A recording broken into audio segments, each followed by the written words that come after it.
Kaixo Joseba Idernamuno naiz, Eibarren gara ikertu osasun zentruan, eta edari energetikoak eraten dozu ez? Ba, honek ahoko osasuna asko kaltetzen dau. Pasa eta kontoko txuet.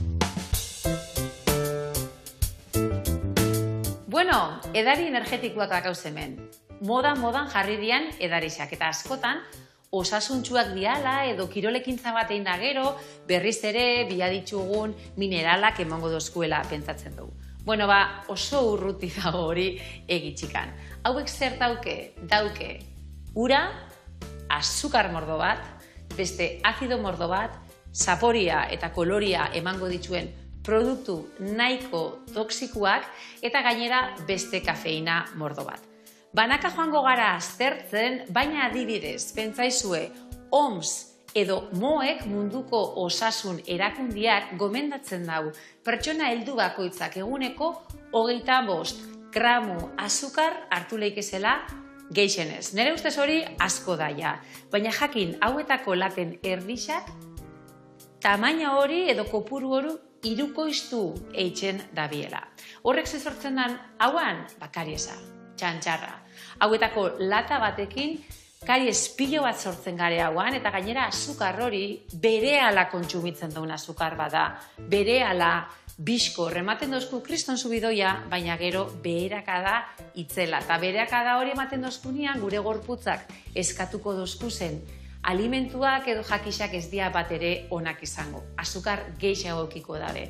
Beraz, MOEk esandako hirukoizpen hori gero eta gehiaura, azukar gero eta gehiago eskatuko dozku gorputzak. Bestalde, likidua dauken arren, lata hauek litro erdi kantidadekuak dira, ez gaitxue bape hidratatzen, azidoz beteta dare, beraz, gure ahoko mukosak, gure ahoko mintzak deshidratau itzen ditue. Eta horrek, aukileik ez, jagak, aftak, zaurixak aukitzeko arriskua. Bestela, gaztien artean kafeina ez da bat ere ona, horrek ere lo eitzeko arazuak eman leikezelako. Konservante, kolorante, aromatizante horietan ere ointxe sartuko gara, eta bestalde azkenik azukarrak ematen dozkun, eta hauakin beste lotura bat daukana, eta azukar hau hain bizkorra asimilatzen dan horrek, diabetesa sortzeko arriskua areagotzen dau. Diabetesa daukaunean eta hauan oi edo enzietako gaixotasun bat, gaixotasun hori askoz bizkorraua eta askoz bortitzaua izan leike. Osagaien artean esan du moduan azukarra da jaunda jabe.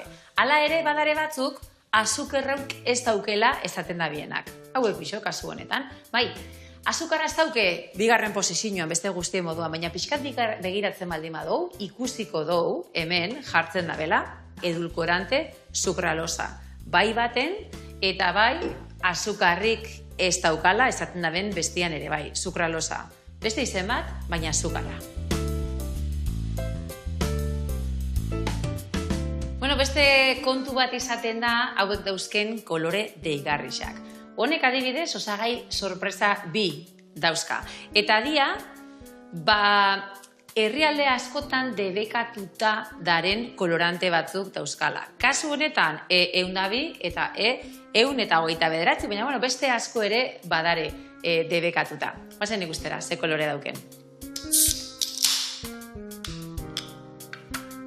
Labur bilduz orduan, edari hauek ez dira bat ere osasungarriak, gure osasun orokorrerako eta are gutxiago gure aho osasunerako. Egarritxuta bazaoste eranura. Hurrengora arte, Eibarko gertu osasun zentrutik.